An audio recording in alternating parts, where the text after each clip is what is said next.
Through its research and convenings, the Center on Philanthropy and Public Policy seeks to make philanthropy more impactful today and to create a smarter, stronger sector for tomorrow.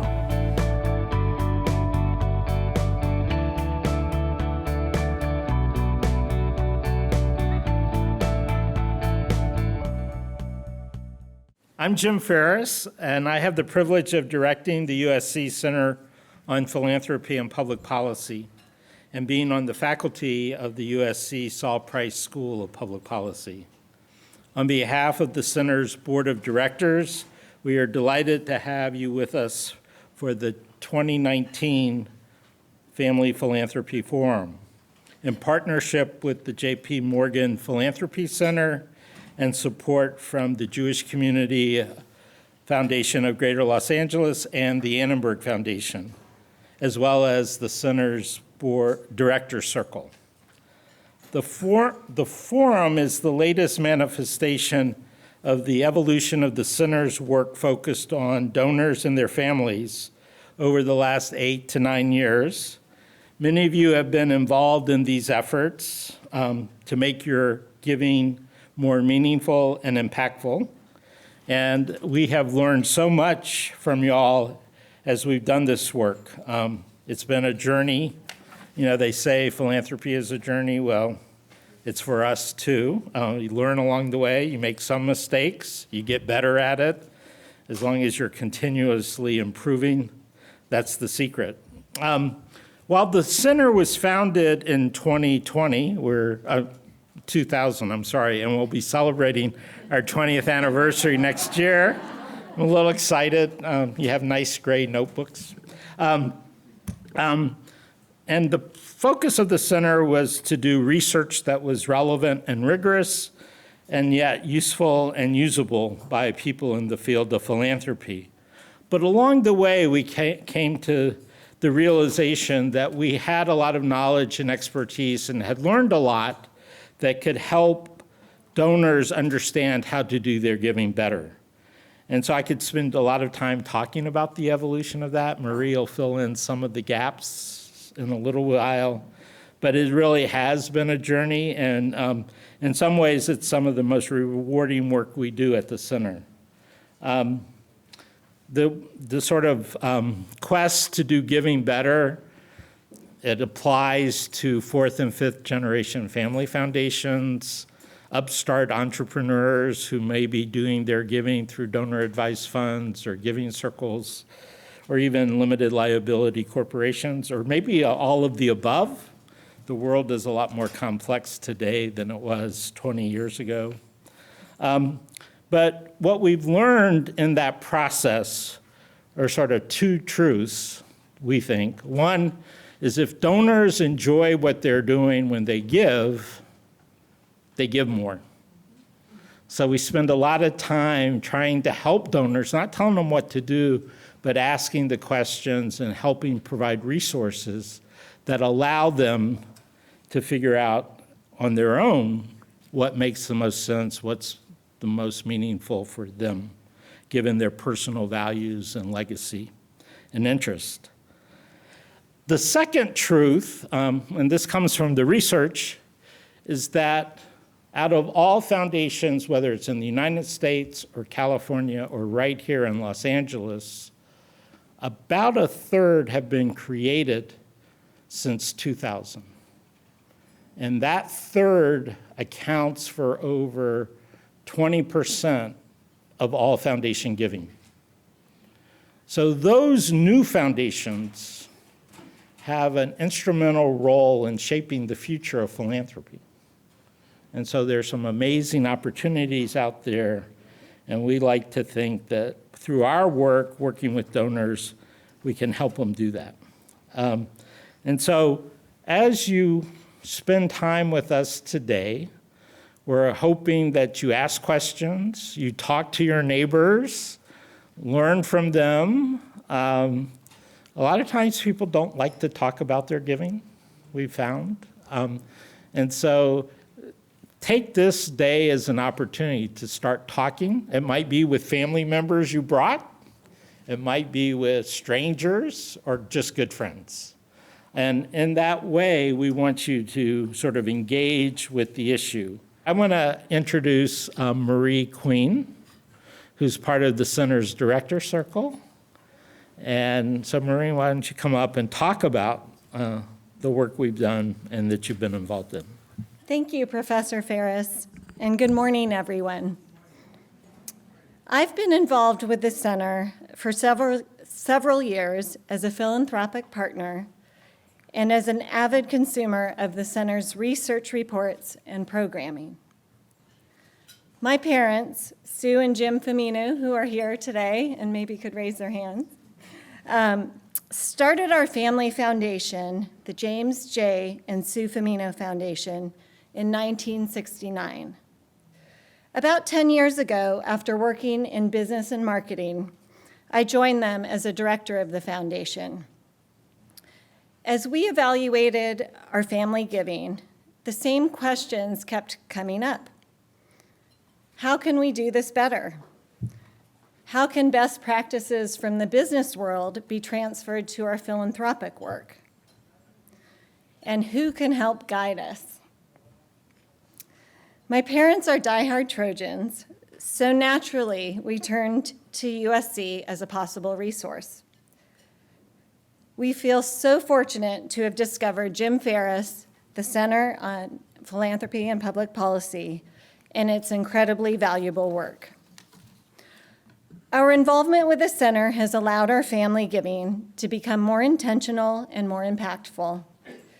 We are grateful for the work the center does to build the field of philanthropy and to help all of us think differently about how we might come up with innovative solutions to the most critical problems.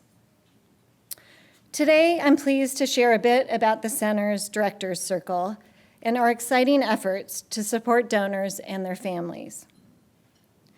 It all started as a philanthropic book club, a small group of donors and members of philanthropic families who came together to discuss some of the opportunities and challenges inherent in family philanthropy. Through selected readings and some very frank discussions, we came to better understand the issues and concerns that donors and their families face. We discussed a variety of topics ranging from complex family dynamics to the more technical, like identifying vehicles for giving, donor-advised funds, and those types of things. As word about the book club spread, we decided to offer a luncheon series where members could hear directly from national experts and continue conversations with their peers about how to achieve more meaningful giving. In 2017, we expanded our programming around family philanthropy as we realized there was a strong demand for this type of knowledge and this type of network. We hosted our first Family Philanthropy Forum with over 100 donors in attendance. Similar to today's program, we had speakers from some of the nation's most prominent philanthropic families and workshops with leading experts and educators in the field. It was truly one of the most educational days in my experience with the center, and it makes me very excited for what we have in store for us today. The center's work with donors and their families is driven and shaped by the Directors Circle. This small group of philanthropic leaders is informed by the center's research, inspired by peers, and connected to leading experts through the work that the center does. I would like to thank my colleagues in this group for their valuable insights and important contributions to our donor education efforts. And I'm going to call you out, so maybe raise your hand or stand up. I know this group doesn't like to stand up. Cara Esposito and her family, Kathy Hessian, Wendy Wachtel, and Lisa Hansen. I didn't see any hands go up. Raise your hands. If this work speaks to you, please consider joining us as philanthropic partners or a member of the Directors Circle as we strive to create a more informed, thoughtful group of philanthropic leaders and donors. Our program will continue after lunch is served. Enjoy your conversation topics and your meal. Thank you. We're going to get back to business now, and we have a panel about the philanthropic journey of the Sobrato Family Foundation, or the Sobrato family. And Bob Graziano from JP Morgan is going to engage Lisa and Rick in the conversation. So enjoy. Thanks, Jim. Yes, I am going to engage Lisa and Rick in a conversation. And I am not going to spend a lot of time giving introductions on Lisa and Rick. I'll give really short introductions because their bios are all in the book. So I could take the next hour and just tell you about everything that they've accomplished, but I'm going to shorten it. But let me first start by saying I want to explain a little bit of the tension that may be going on between Lisa and me on the stage here because there's a little bit of tension. I just want to explain it at the outset because I don't want it to be awkward or anything. But and you guys may think if you've read her bio, it's because she went to UCLA and got her JD at Bolt. But no, it has nothing to do with that. It has to do with the fact that Lisa's oldest son, Michael, is a water polo player at Harvard. And our youngest son, Davis, is a water polo player at Princeton. So they play against each other. And Harvard's not been too kind to the Princeton water polo program recently. So vice versa, but that's okay. We won't get into it. But it's really a pleasure. Lisa started the Sobrato Family Foundation almost 20 years ago. It really has become a real powerhouse in philanthropy in Northern California, and it really is going to be interesting to hear her story, her family story about their philanthropy and how it's developed over the years. I think since Lisa took over the foundation, I think the giving has grown tenfold, the size of the foundation has grown tenfold. So it's really gone, through a lot of transition and stages that many of you in the room are thinking, you may be at different stages in terms of your philanthropy. So it'll be interesting to hear where they are at this point in their philanthropic journey and some of the lessons they've learned. Rick is been with the foundation a little over 5 years. He is the president, the executive director of the foundation. And this is interesting too because Rick was, when you talk about family foundations and the fact that family foundations are oftentimes just made up of family members, I think Lisa and her family decided, 5.5 years ago or so to bring in a professional from the outside of the family to run the foundation. So it's going to be interesting to hear from Rick in terms of how that transition and also from Lisa in terms of how that's been.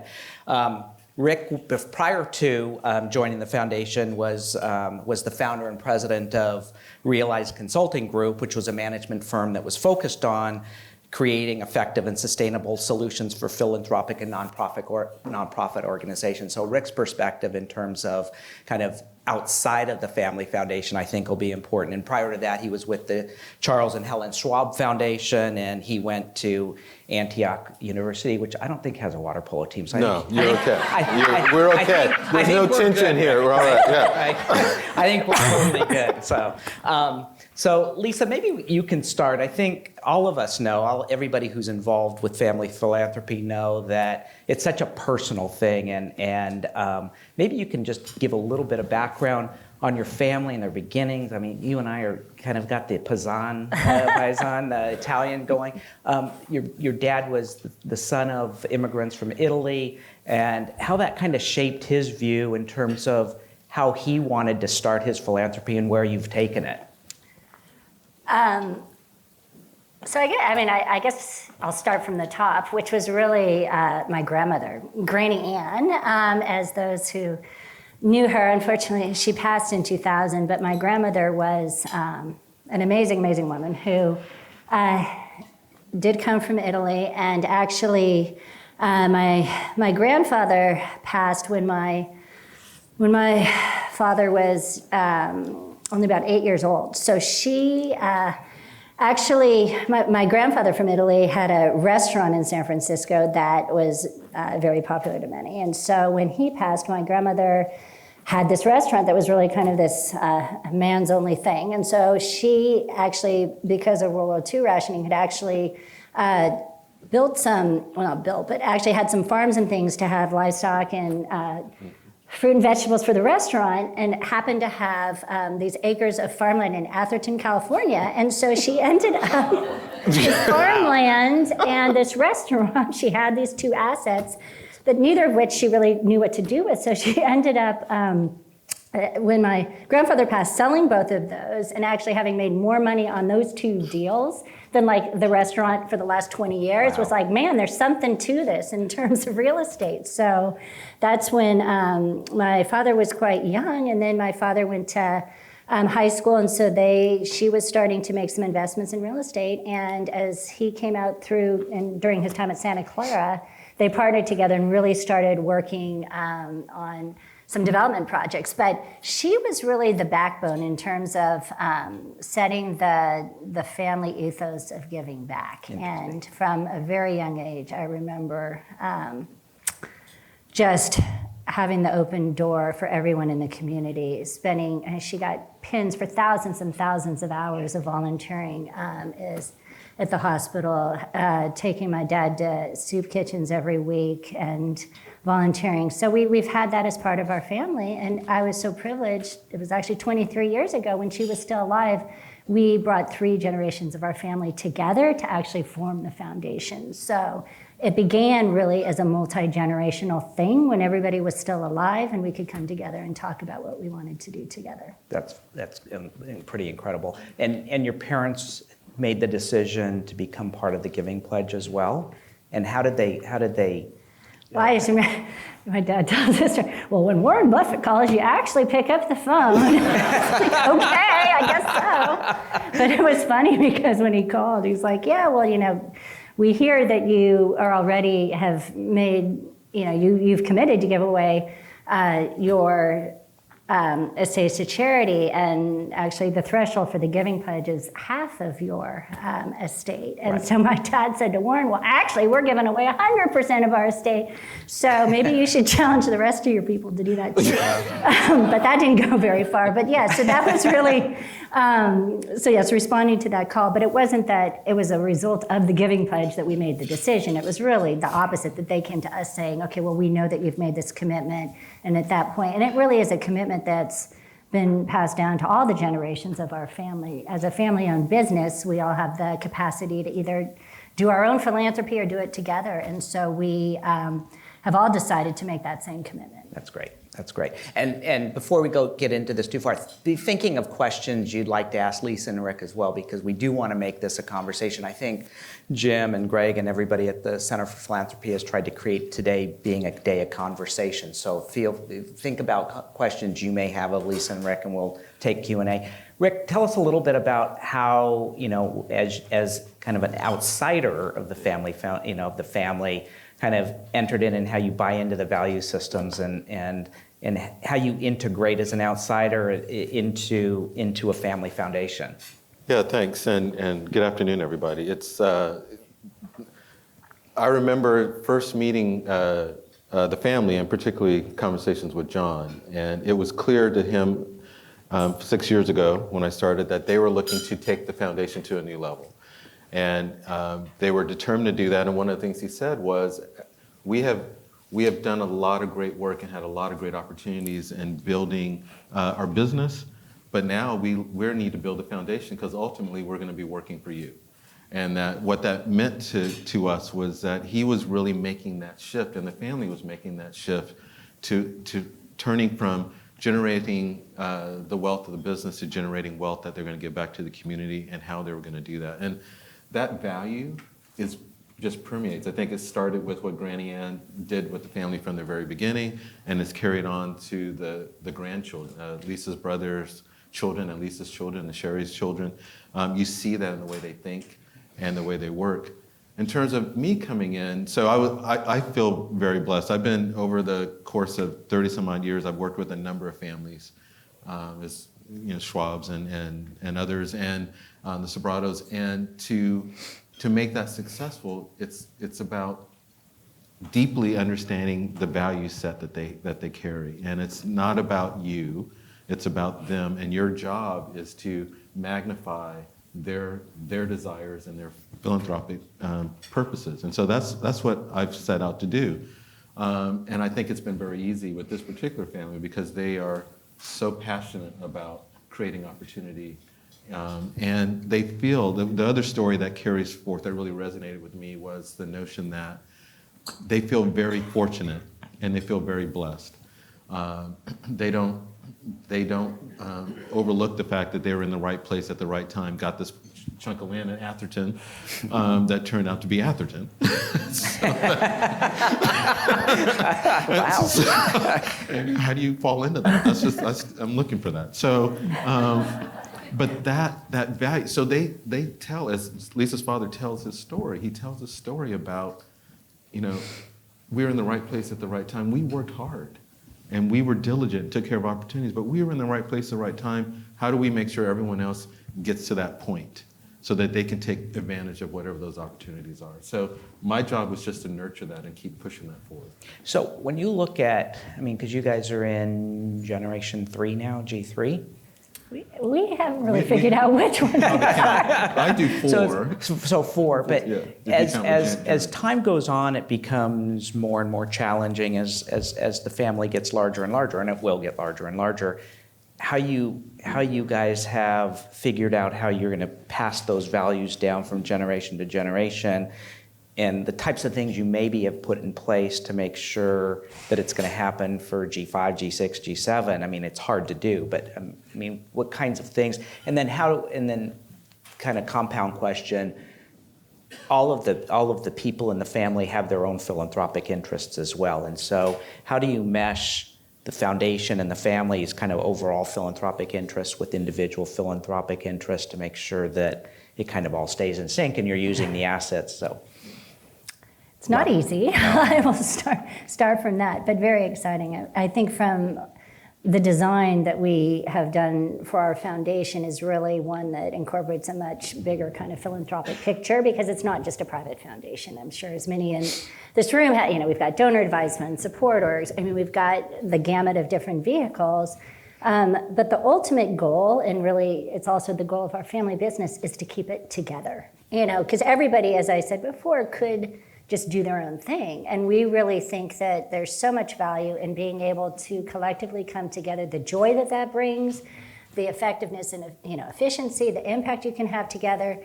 But if that's the only thing you can do is to make sure you all agree on stuff, the whole thing's gonna blow up. Right. So we actually had to have a strategy that allows for both, that created that flexibility so that individuals can pursue their passions, subgroups of family members that actually align on certain issues can come together and collaborate on certain things. Or there's also collective funds that when everybody agrees and there's passion around joint ideas, that we can do that. So we have this hybrid model that really allows for everything, and it's working. And we're really now at a point of scaling up because we've under Rick's leadership developed an amazing enterprise with the staff and infrastructure to support our private foundation, and the work has been so impactful. But it's we really haven't figured out how to support the family as much on the individual family side for those individual passions. We have no staffing for that. So we're in the process of figuring it out. There's not a solution, but we're planning on hopefully being able to do both. And I just know that when you're able to actually take individual passions and even through sharing the information about them or going together to do things together, the collective part of it, when people come together around those things, is so powerful that I'm so not ever going to let that be broken apart. So that my life's mission is keeping it together in some form. And then passing it down, I would say from a practical standpoint, as I think about even that, one of my children met my grandmother, but that's it. And, so I was very cognizant of getting a lot of her values in writing. And then I started thinking, okay, well, my parents, my kids obviously have, we're all very close and it's great, but even getting those values. So as we think about future generations. So it wasn't easy, but I made them sit down for hours to actually get a video of them being interviewed with why they do what they do, who they are, the values they want to pass down. Your parents were doing that. My parents were being interviewed. So we have this now, which is really helpful. I mean, we've got a lot of information, but we did it really with the idea of it being internal to actually have for the future. But it was so powerful that we actually ended up using 4 minutes of it for our 20th anniversary with all our grantees. And everyone was like, that was the most powerful thing, to see what it is that makes you guys tick, like behind the scenes. So. If I could just add to Yeah, that, please. because I think there's a couple things that Lisa said that were very, very telling and very helpful for you as you're thinking about it. In reverse order, the video, Lisa did yeoman's duty to get that done. We went out and interviewed a lot of people, and we heard that you need to carry that message forward, need to carry that value forward. And a lot of people had written letters. They had letters from the principal, the founders that carried forward. We had other people tell us they wrote a book. But with this generation, the video seemed to be the winning one, and everyone has watched it. The family sees it. So if you haven't done that, and you can get folks to sit down with just a core set of questions, it's so powerful, and the staff see it as well. And so we all know exactly what we're doing. We know exactly why we're doing it, and we know the passion that's there. So I'm just curious from a logistical perspective, how did you guys produce the video? I mean, did you bring in someone or did you hire somebody from the outside to do it? I mean, how did you? Someone had to video it, but we couldn't have brought someone from the inside to actually interview. I mean, someone from the outside. From the outside. So it had to be someone who knew very well our family to be able to ask the right questions that would get to the deeper level that you were trying to solicit that information from. So we have someone that has worked with our family literally since we started 20 years ago, Right. who's a philanthropic consultant, but also ran Schwab. I mean, very close to our family and knows them very well, was the one that actually had to write the questions and do the interviewing, because otherwise I don't think it would have worked. Got it. And then you guys have also brought in outside people from the outside, not family members, onto the board as well, right? Mm-hmm. So I guess part of the question is, as you professionalize the management, as you professionalize the board, how do you make sure that there's that screen for those values as you're bringing people from the outside and they're not necessarily family members? Well, I thought that was a major thing that the family accepted, that we were able to do. And one of the things I feel most proud of is that we were able to bring on non-family board members to this organization. And when we first did it, Lisa won't mind me telling, when we first suggested the idea, you could see quickly the family members went to their phones and looked at their contact list. And we're like, no. Let's stop. Let's not do that. Yeah. Let's wait. What if and they were very much into the Silicon Valley ethos. So what if we did like the for-profit company? What if we went out and got people that had expertise in philanthropy? What if we started there? And that it kind of opened their minds. Well, they thought it wasn't possible. That's what was so interesting. When we started brainstorming, we could get the head of Packard, we could get board chair Irvine, we could do it. They're like, they would never do this for us. And we got every single one we asked for. So, and it's been fantastic. It's been amazing. It was an amazing journey. It was there, and they brought them on. And then the message that we had for you guys, the message that we gave them is through the interview process with each of the non-family board members, they're on the board to help the family facilitate their giving. They're not on the board for their particular agenda. They're not on the board to help push forward an issue. They're there for their sole purpose is to be a thought partner and to help the family engage in their philanthropy. So it's only certain people that can take that role. Not everyone that role is comfortable with. But as I said, we've got the head of Packard Foundation, we've got the head of Irvine Foundation, we've got an educational VC, and it's been one of the best things I think that's happened. You behave better in board meetings too. You have so many different people in the room. It's. I didn't want to say that. It's so true though. No, I mean it's been what? And how long have you had outside board members on the board? It's been a couple years, 3 years now. I think we're into the third year. And it's working. And what we did do, just to address, I guess, as you're talking about the family kind of generational, ensuring that we continue to attract and the future generations of the family as well. And even, I hate the control part of it, whether, how much does the family still have a say? Because as you actually have more and more independent members, the practical reality is that we have, 4 outside members and 6 or I don't know, more 8 than family. that. 8 family? 8? Is that many? Wow. Yeah, well, 5 including me, but you have 8 family, 5 outsides. Yeah. But what we did do, and actually this was really based on best practice that we learned from Packard, is we do have a membership structure where the family members are the actual members. So in terms of like the really big things, like if you're going to close the foundation, if you're going to actually do something big, the family does have control of those big issues. But then in terms of our trustee level, that's where we allow for independent members. And the terms are a little different in that family members can, stay longer, whatever. And we have ways in which the family elects the family members, that sort of thing. And I've noticed that a lot of your giving, a lot of your philanthropy is focused on the Silicon Valley. Mm-hmm. Most of us sitting in the room would think that there aren't a lot of philanthropic needs in the Silicon Valley because there's actually a tremendous. So explain to us kind of why the Silicon Valley, what the needs are, why you guys.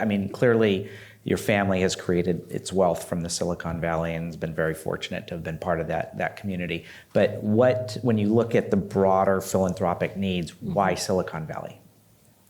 Well, I'll go and then maybe you can. Well, I guess just to tie to, yes, that's where the family business is, and we're very rooted in that community in terms of our family, living, working, and being there. But really, as we see what's happened since there's not many people in Silicon Valley that have been there since they were orchards. It's like we've actually been there and seen what's happened. And with the divide between the haves and the have-nots just getting bigger and bigger and bigger, and really because of our success being actually kind of contributing to that. It's like you've got to have the responsibility to actually get in there and do what you can. When the effects of your own business success is affecting the communities around you. So that's kind of the moral imperative for why we're there. Yes, you can say that, $1 in Silicon Valley may not go as far as $1 internationally. And we are actually now having those broader discussions because especially as we're looking at future generations of the family and even just bigger systemic issues like the environment, we are realizing that to really attack some of these bigger issues, we need to have a broader lens. So as we're starting to flesh out these other areas, we are going to be doing more work outside of the local community, but we will, it's what we're known for, and it's where our business has been, always will be. Right. So that's really that moral. So what issues? What are the major issues you're focusing on in the Silicon Valley? Yeah, I would just follow up and then get into the issues. I like to say there's 2 places in the country that are very hard to raise money for: Hawaii and Silicon Valley, because everyone thinks everything is perfect, but they aren't. The highest level inequality, some of the worst schools there. And a middle class that is desperately being decimated. And so, as I say, Silicon Valley is on the verge of being the poster child to figure out how you solve the problem of having communities that don't have a middle class. And I don't want to be the place that solves that, but if we have to be, we have enough resources to do that. You look at places like Baltimore or Detroit or other places, they really have to steal from Peter to pay Paul. Silicon Valley, we don't have to do that. There's enough resources that we can figure this problem out. And so that's what the family's been really excited about doing. So their basic tenets is, as we are focused on economic opportunity, we're one of the first ones that have in our statement the fact that we are driven by trying to help communities advance economic opportunity for folks. And so another thing that we're very proud of. And to do that, though, the family's very locked into the fact that to achieve that, we focus on education. How do you get children to and through college, not just to college, but to and through. And then for those that aren't on the college track, how do you get them to a career-sustaining job, middle skills job, a vocation and whatnot, so that you have a path in both ways that captures both sets of individuals.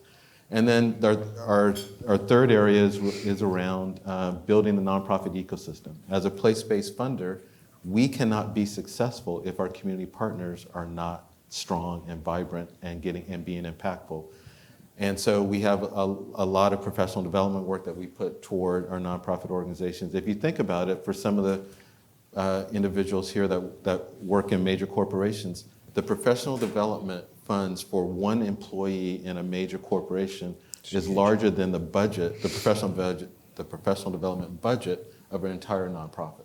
Yeah. But yet we expect them to change the world with having their staff not trained. And so fortunately, the Sobratos see that, so we have the Sobrato Impact Lab, we have speaker series similar to this, where we bring in people to help educate and build up the capacity of organizations. Okay. And then in terms of some of the issues you're talking about in the Silicon Valley exist in Los Angeles, exist in San Diego, exist in Seattle. I mean, we had Jeff and Tricia Rakes here at the last conference we had, and they talked about their focus on the homelessness issue, because I mean, the homelessness issue has become a challenge for all of us, no matter what city you're in, as property values go up and as job skills increase, et cetera.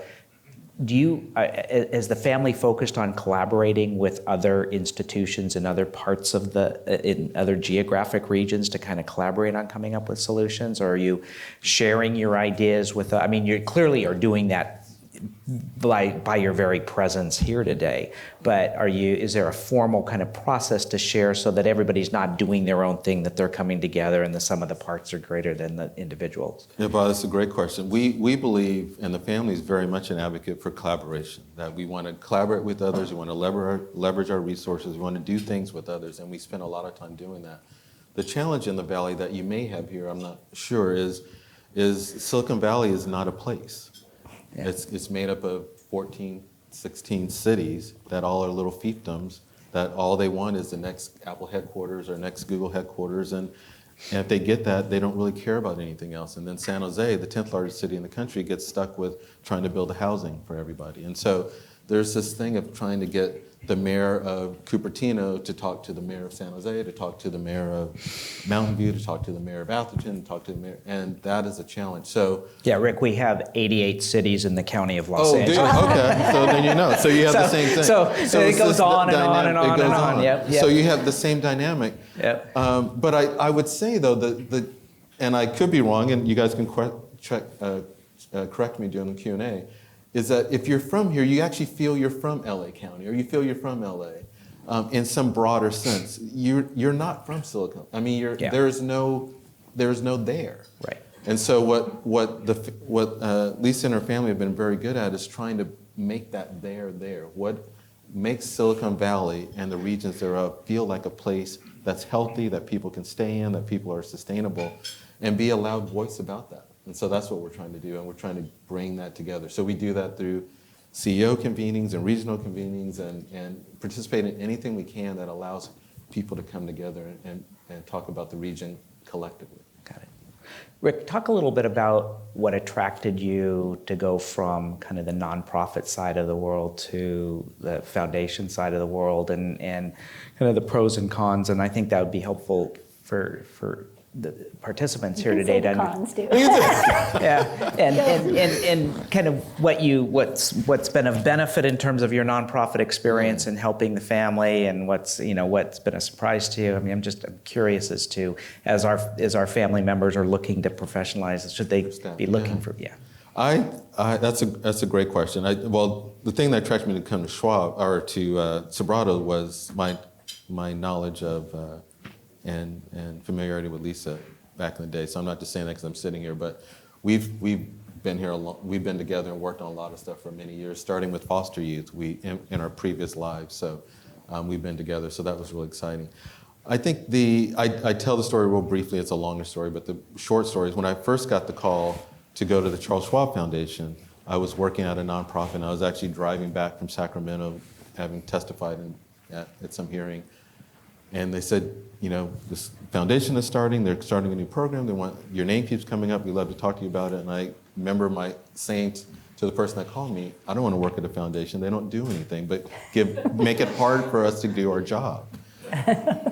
So never say never. I got inside and I learned more about what was going on. So the takeaway from that is that when I did accept a job was to make sure I never forgot what it was like to be on the nonprofit side. And most of the staff I hired have worked in a nonprofit. So you understand what it means to have boots on the ground.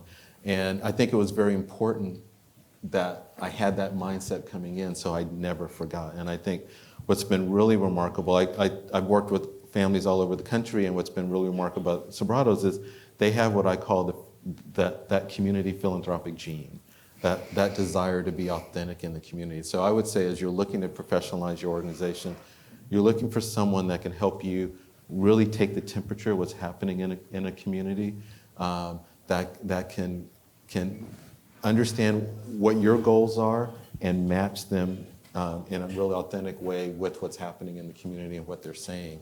But you're also there to bring that voice up from the community into the boardroom to say, okay, I know you want to do this and I know you like doing this and this seems right, but the community is really saying X, Y, Z. So we have a disconnect. How can we put those together? And I think having those types of conversations are only really possible when you've had someone that's had some experience on the ground and in the community. It's interesting. I was talking to a former colleague of mine who was on the foundation side and then went to the nonprofit side, and he said, "It's amazing how many people don't return my phone calls now." I mean, because Yes. everybody used to love him, and then he went to the nonprofit side, and it's like, who are you? Exactly. And that's real quickly. That's actually a very important point. And one of the things that I take great pride in, and the Sobrato family has allowed me to do is, we have a podium. I can pick up the phone and call. The mayor will call me back. The chief of police will call me back. And I need to use that in a way that helps our community partners advance their work. So to the extent that you can do that, don't overlook the fact that you're in a position that people will return your calls, and you need to have staff that are in a position to do that, because the nonprofits can't do that, and they need us, and we need them. We cannot be successful without them. So, How do you deal with the proliferation of nonprofits that are doing that have similar missions, that are, several may be coming to you to accomplish the same thing? Are you trying to use your kind of bailiwick to get them to collaborate more? I mean, how do you deal with that? Because one of the things that I've found is every time an issue arises, a nonprofit's formed, and they tend not to go away. They tend to be raising money. So you're getting solicited from a lot of different organizations who have similar things. Do you try and use your position in the community to help because in the business community, those organizations would consolidate. Mm-hmm. In the nonprofit world, they don't. So how do you address that? Well, I'll start, and you can say, I'll say the mistakes we made, and then you can say how we fixed them. That might be a good thing. No, I mean, I think, especially even before Rick was on board, we did have this mindset, business, why are there so many? They should all just be, so we created this merger fund, and we're going to encourage, and somehow we know better than they do, and if they just got together, they'll figure it all out. Oh, you did do that? Oh, yeah, we tried. Oh, my gosh, it totally didn't work. Yeah. I mean, sometimes, but it's first of all, anything that kind of comes from a funder that and this is the right way, it's usually wrong. So I would say, it has to be, come from below and really be bought in by the leadership of those that are trying to come together. So I guess when we were looking at it from that perspective, it didn't work. But I would say, in our evolved thinking, under great leadership, as we've started to bring more together, I think of even, actually early on when we started the foundation, we were part of an initiative that was really about building the capacity of organizations. And so it was a cohort of 16 or so different agencies that were sharing learnings and, and realizing that so many times it's just that they're not really coming together in a safe place to have conversations. And that's usually where most of the stuff needs to start. So we learned from that, and I guess from there have really been able to not be the leader on those sort, but being a convener, just even by having the information that people are doing, you can speak to, from a practical standpoint, how we actually get people together to start having those conversations. Yeah, no, that's exactly right.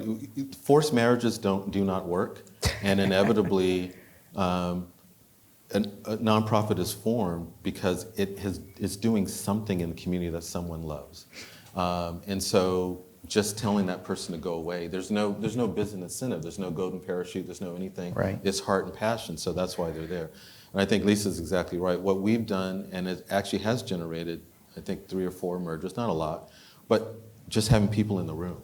And so they're working on their capacities building skills. They're working on their leadership skills. And through that process, they're getting to know each other. Because most of the time, they're never in a room together. So that has allowed them to organically merge. And then we've supported those mergers on the backside, but as opposed to being on the front side of doing it. Got it. And I guess just from the funder's perspective, what is so important, when in fact you see these things come together, a tendency is, oh, it's one organization, so we're going to support just that one. And somehow, instead of doubling the money that you otherwise gave to the two, it becomes this less than, I don't know. So I guess we've also taken a strong voice around when organizations come together. If anything, it should be 2x plus some, because now they actually have to do a whole lot more than they even did before they came together. But there's not that mindset. It's kind of like, oh, well. Don't punish them for Don't punish them for Once they doing it. merge, You and then we actually punish need them, to and we have really stop them. support it. Keep supporting them. Right. Question for you on your views on operating support, unrestricted type of resources for organizations, kind of venture investing in nonprofits. How have you approached that? How has the family approached that in terms of are you providing capacity building, et cetera, for organizations in the Silicon Valley?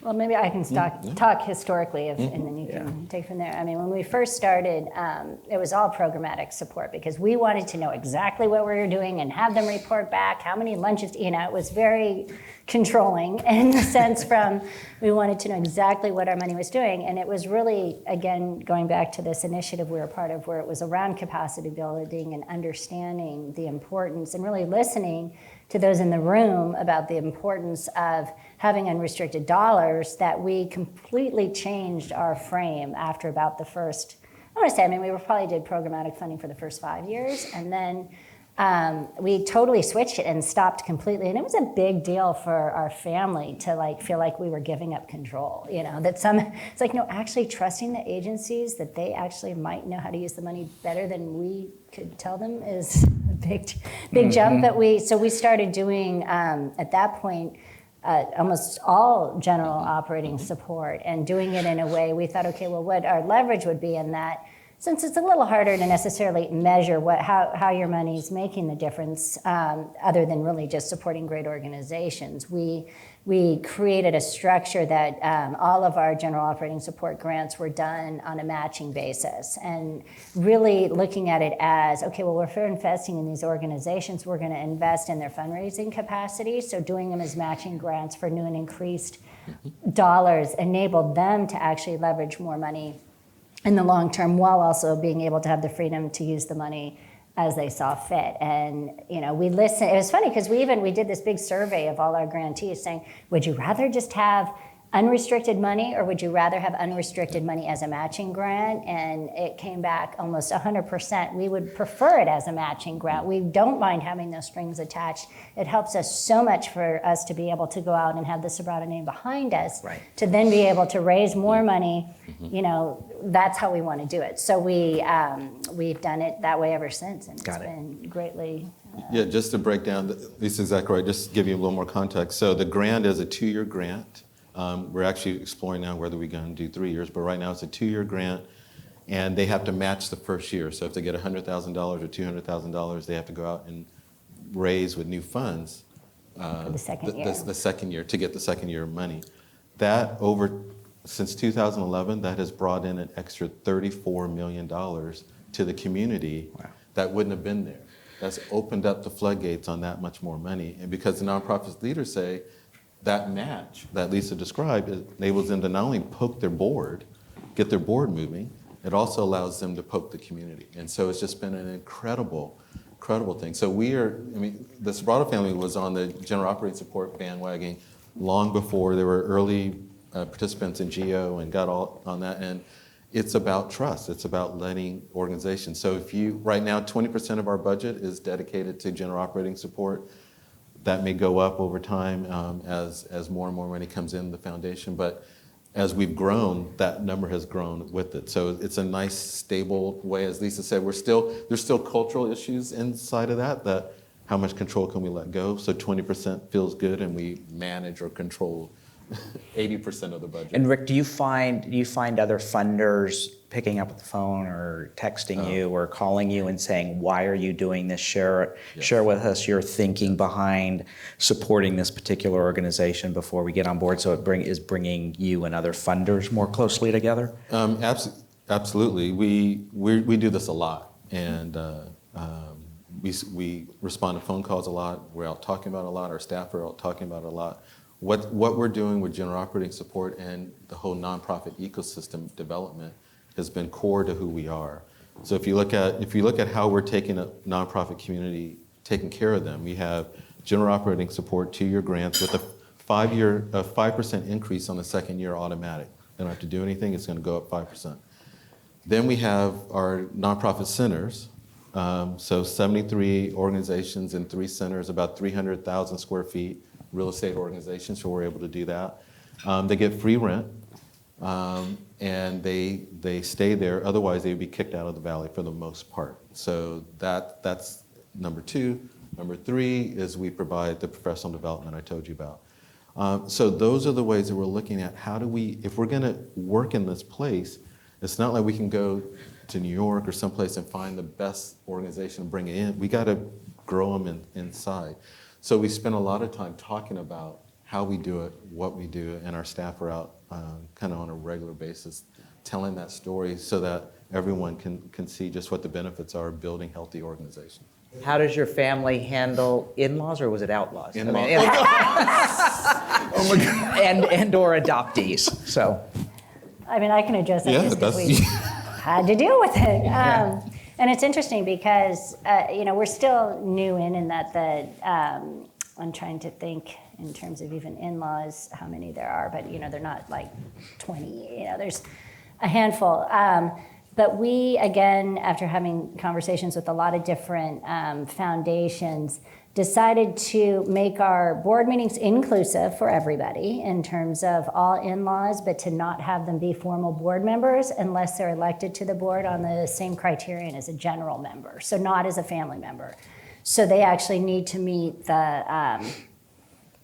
basically the threshold of if you're a leading Packard or if you're doing whatever, which most, at least to this point in time, no in-law has necessarily risen to that level.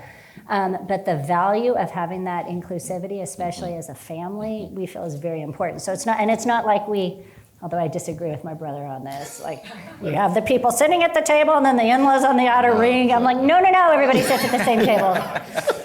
He's very black and white, I'm not. So anyways, I just think that it's been really, really beneficial, especially as spouses. You are so like part of the family and this ecosystem. And we even do orientations now for my second nephew just got married. And so we just did her orientation in terms of all things family, both philanthropy, business, everything, because you come in to the family and no matter where you go, you're kind of you're part of it. So you better know what's going on. So we think it's very, very important to have everyone in the room together. And also as spouses, especially given our structure with having all the family, each family unit having control over, assets as well. It's a unit. And it's really interesting now that I think about it. I was talking about kind of these new areas that we're focusing or starting to focus on as we move into possibly doing something big in sustainability. That whole idea came from a spouse who wouldn't have, had that person not been in the room to have the conversation. So it's been great. I think it's working, and if in fact, it's early on though. So if once a family spouse were to say, I really want to be on the board, no one said that yet. It's working as it is, but as we start making those formal yes/no decisions, it's going to get dicier, I think. So and adoptees. We've not had that issue, but we put them in to be treated actually as family members. Right. And do the in-laws feel, do they feel comfortable raising their hand and saying, I do? Or do you have a sense as to whether they want to kind of sit on the outer circle or whether they really want to be at the table? I think they really want to be at the Got it. table. I mean, that's, maybe we also have, we've got the foundation, but we also have, like we did our first ever family retreat last year, which was amazing. But it spanned business, philanthropy, but also just responsibilities. What does it mean to be a Sobrato? What is wealth in your life? How, the different generations and how you actually set standards and expectations that are, because if you don't think about this stuff, it gets really, really messy, cousins, generations, and things like that. So we had very open conversations that the spouses were very, very helpful in helping us think through. So this was your first family retreat? This was the first family retreat in terms of it just being the family, so it wasn't like the foundation retreat. It was, we have family meetings every year, but this was a 3-day offsite where we had both, we had all family units, so it was really including all the kids. And so it was hard because of different ages.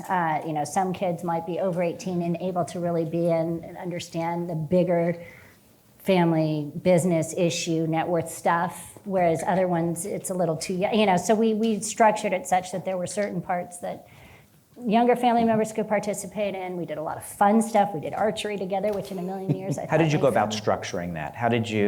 Who came up with the agenda? How did you? I just went with my gut. Okay. Yeah, and Got it. and I had, and honestly, even after our full day of meetings, and everybody's like, "We're too tired. We want to go have cocktails and not do archery." I'm like, no, we're all going to do archery because that's what we said we're going to do. And and it was, but you do just need to kind of set. It's like, okay, I spent all my time planning this. You guys are all going to play by the rules here. You sound like my sister. That's the family part. You sound like your sister. You got to kind of. My sister.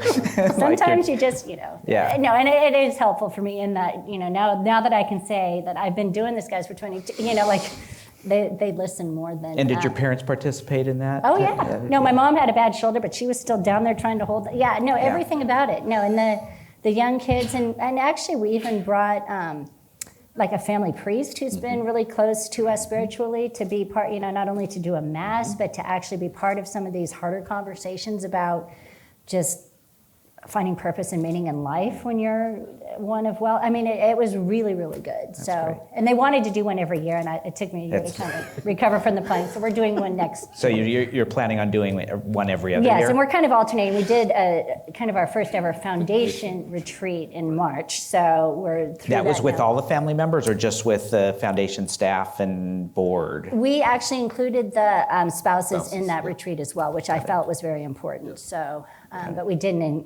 include all the younger kids because it was harder to. The family's kind of value is to be as transparent as possible. So when I am sending out a grant request or information, I'll CC on the CC line all the in-laws, so that when they're talking about it at home, they have an idea of what is going on in this foundation, because it is really a foundation. As Lisa said, the number one driver is how do we keep everyone together? How do we allow them to do their individual things, be it sustainable food or getting plastic out of the ocean, but still come together around this collective thing of how do we make Silicon Valley a great place. They can do both. We can do both at the same time, but we have to keep them engaged to do that. Got it. Other questions? Ilana Wing with the Jewish Community Foundation. So I just had a question for you. We work with families all the time with incredible resources, and many times they feel like they can't do what they need to do, and they point to other big family foundations and they say, we don't have those kinds of resources, we can never do it. In hearing this, it seems like you're doing all the right things. You have community people on the board. You're listening to messages as they're bubbling up. You have a hybrid model for all your different family members. You have the family cohesion. You're looking at strategic partnerships. You're kind of doing everything. What's your major limiting factor? What's that thing you're bumping up against that you're struggling with? Because it'd be wonderful to hear that and for that to be a learning opportunity for us. Very good question. We may answer this differently. For me, and it ties to this broader goal of keeping it, it's the engagement piece of the family. Because as you're doing sometimes all the right things, like even if it's listening to the community and what bubbles up and doing general operation, it's like we're meeting the community need, but if it's not connecting to family members in that same way as when it was like your passion or your thing, like how do you keep showing up at the table and get super excited about what you're doing?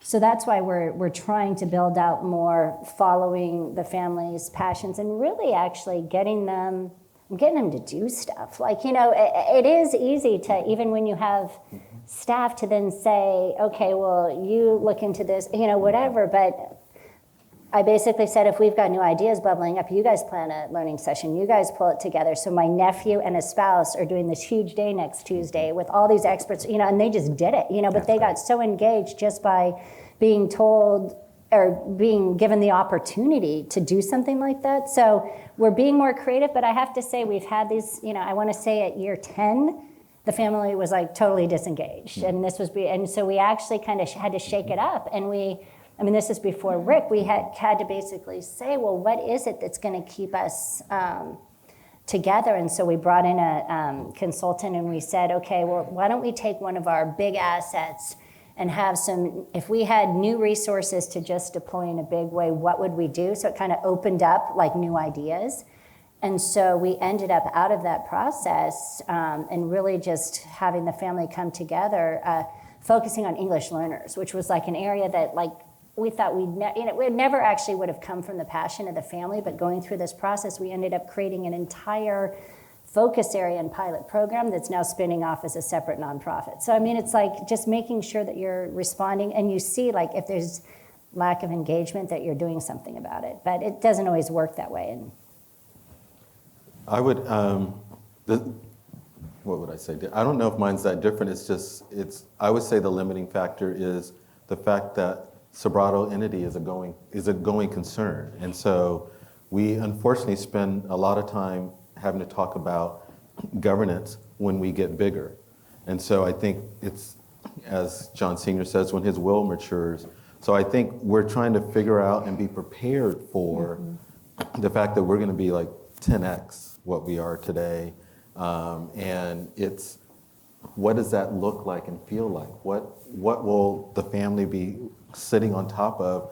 Will I have done my job? Will they have done their job enough to understand the fundamentals of philanthropy and community engagement and initiative building to be ready when they're that much bigger? So I think the limiting is you can't just spend all day thinking about what you have now, because you have to reserve some of your bandwidth to think about what's coming down the pipe. And is the plan to have the Family Foundation kind of in perpetuity?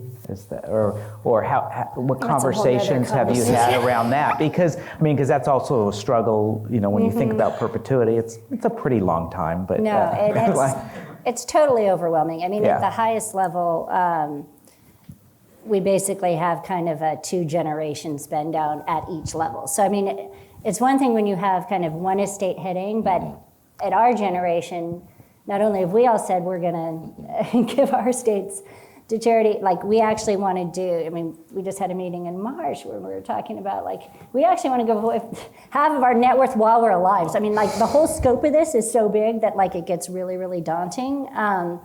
But thinking through how you actually do that, but do it thoughtfully is, I guess, what the limiting factor. Like you could just do stuff, but to do it thoughtfully and keep your reputation and brand in the community in a way that doesn't actually hinder what it is that you've, like all the goodwill you've generated and everything that's been so good as new ideas of like either family or otherwise come.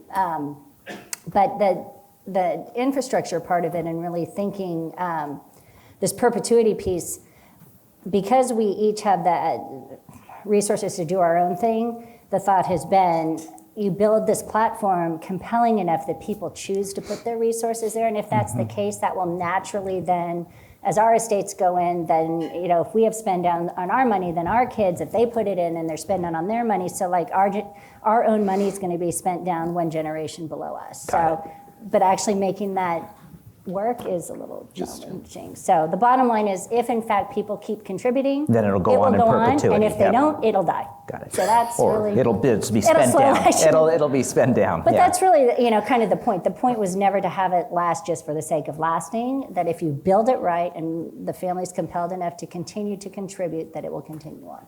Got it. Hello? Yes. Yes. There, Alan. Alan Alexander, and the president of the Johnny Carson Foundation.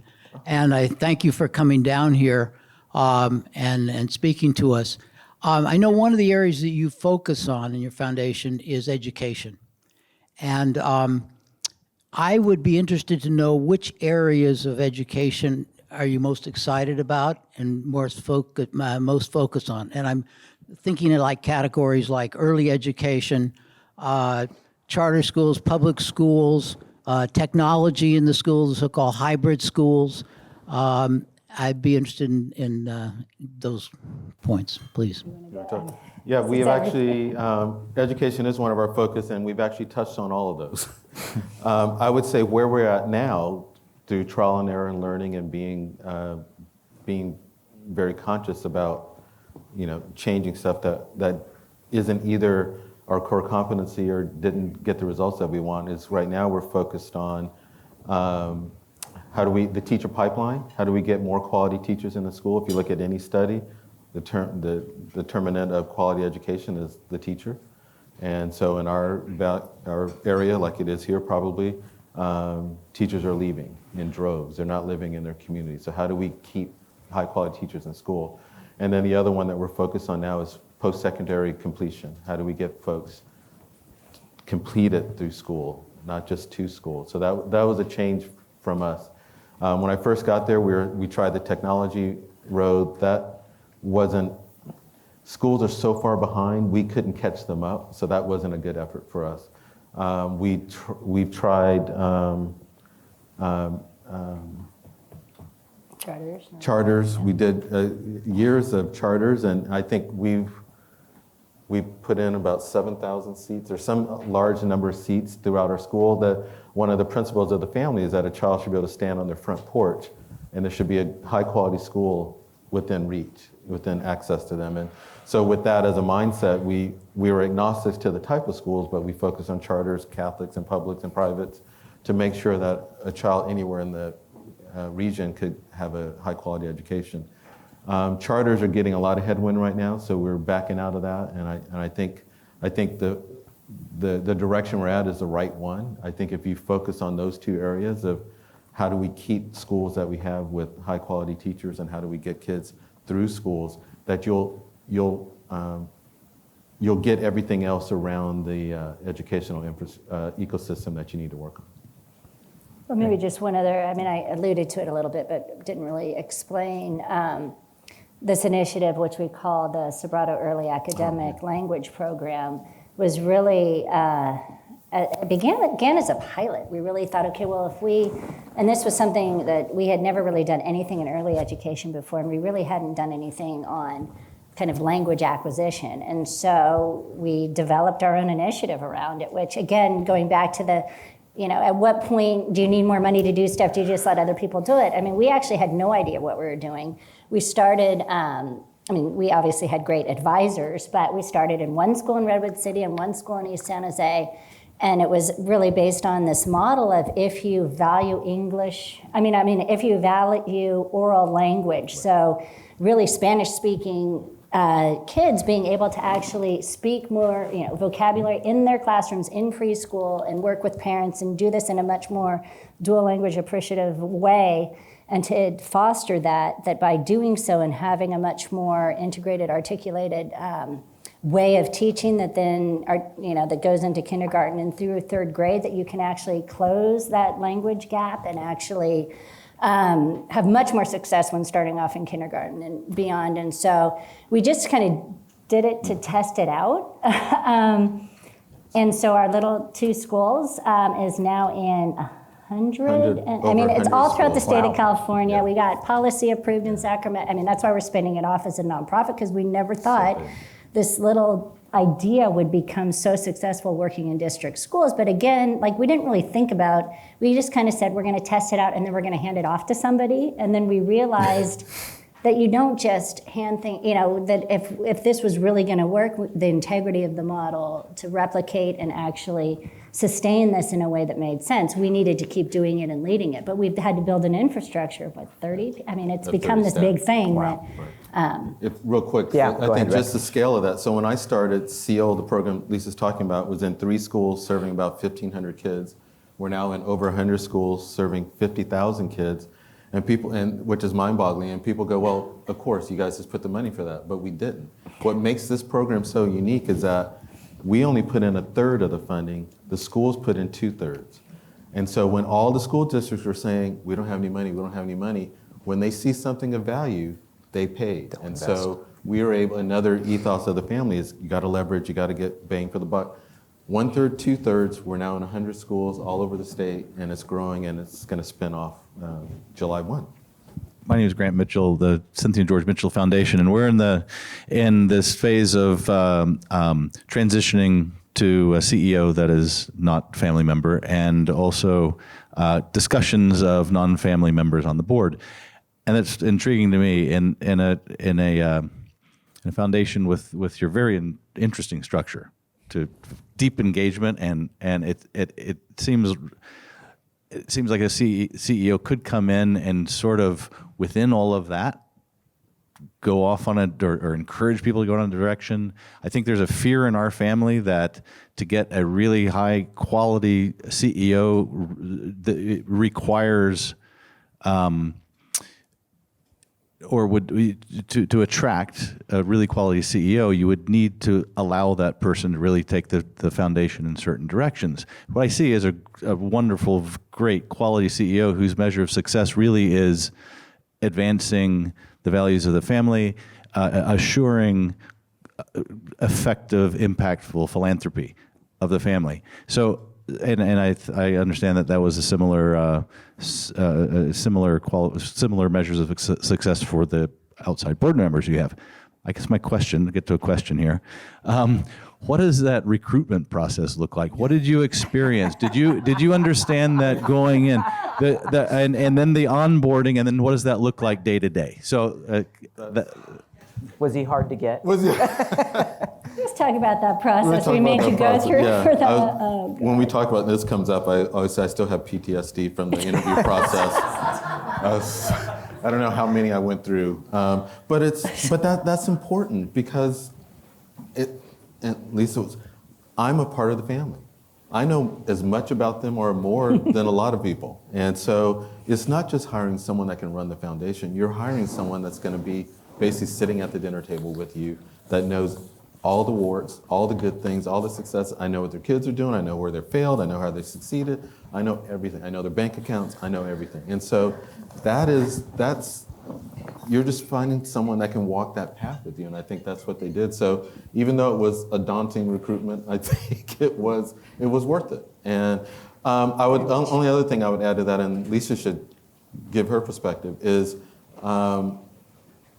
so being in full transparency, I was better at the Sobratos than I was at the Schwabs. And I'll say that because when I hired at the Schwabs, they, young, had hair, ready to go. And they said, come build this program. And I came and I built the program. Took off. And I looked behind me and they weren't anywhere to be seen. And so what I did, they weren't that far behind, don't get me wrong. But I wasn't focused on keeping them engaged. I was focused on, you want me to go do this, this, and this, and this, and time is and I got to go do it. And so flew all around the country. Some of the programs are still there. It was great what we did. So when I came to Sobrato, and through the consulting, I worked with a lot of other families, and I got older, wiser, realized that my core job was to hire great staff and to make sure the family was walking right beside me. That we couldn't have professional staff get ahead of the family. So if you interview any of my staff, they'll tell you most of our staff meetings are like, whoa, hang on. Is the family with us? Are they walking the path with us? So that's what you're looking for.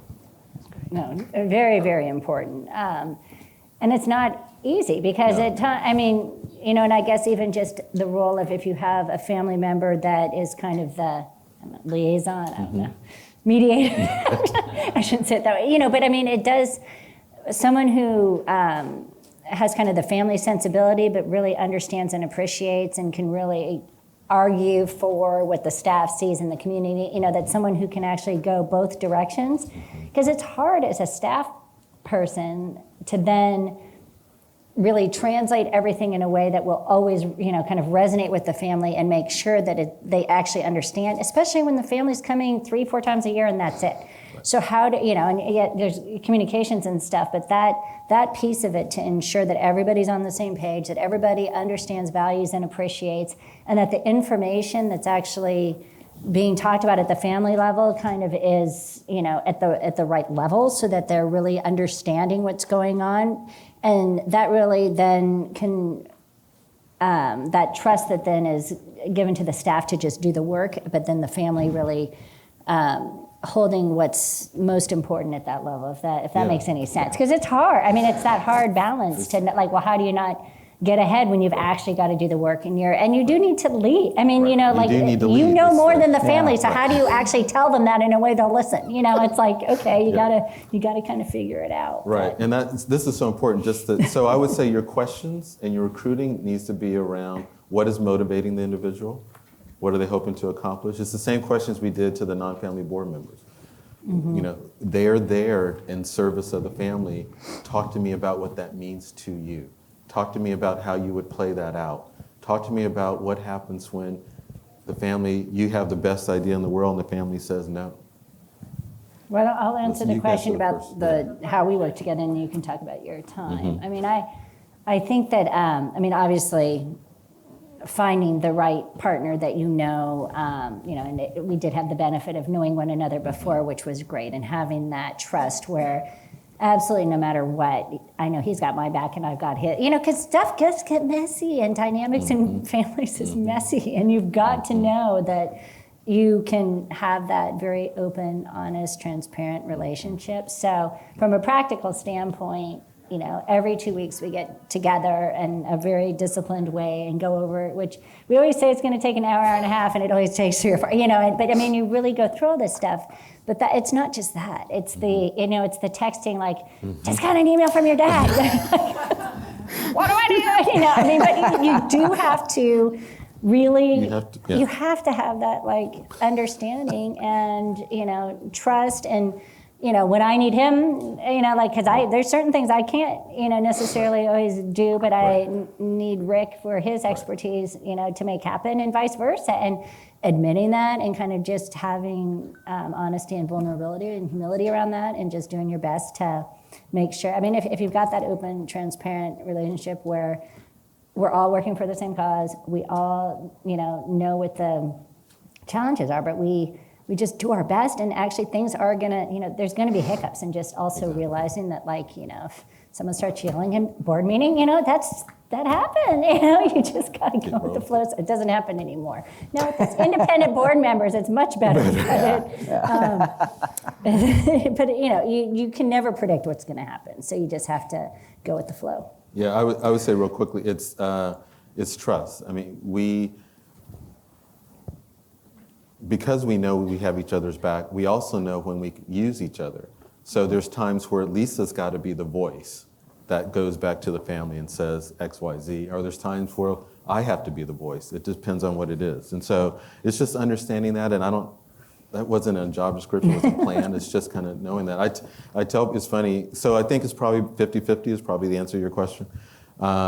So I've been CFOs and COOs in a lot of different places, but my degree is, I have a master's in clinical psychology and organizational development. And this was very, very important. And I tell Lisa, I use that degree more than anything else.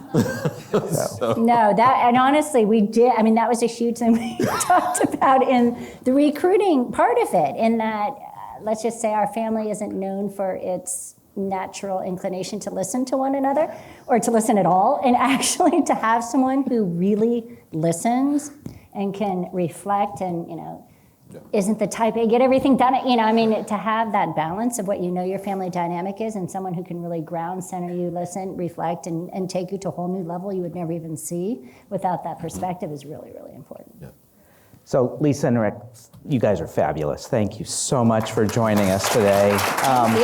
Thank you for your authenticity. You guys were not hesitant to say, we tried this and then we screwed up. I think a lot of us in the room are saying, God, we don't want to screw up. We want to do things right. We're at the early stage. So thank you for the authenticity that you guys presented today, and the challenges and the successes. So this was terrific, and you guys ought to be proud that you've imparted a lot of your knowledge and experience with a larger group of people that will hopefully use it to build bigger and better things down in Southern California and throughout the state. So thank you very much. Thank you Thank very you. much. Thanks. Great.